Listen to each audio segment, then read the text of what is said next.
നാം ദൈവത്തിങ്കിലേക്ക് തിരിയുവാൻ തയ്യാറാകുമ്പോഴേ അവൻ നമ്മുടെ അടുക്കിലേക്ക് വരികയുള്ളൂ.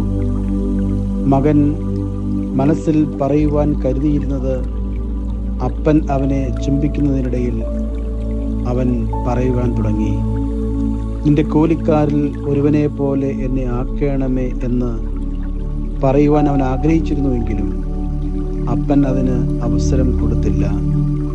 അതിനു മുമ്പേ അപ്പൻ പരാതികളില്ലാതെ, ചോദ്യം ചെയ്യാതെ, ശകാരിക്കാതെ അവനെ മകനായി സ്വീകരിച്ചു. അപ്പൻ്റെ അതുല്യ സ്നേഹം അവനിവിടെ തിരിച്ചറിഞ്ഞു.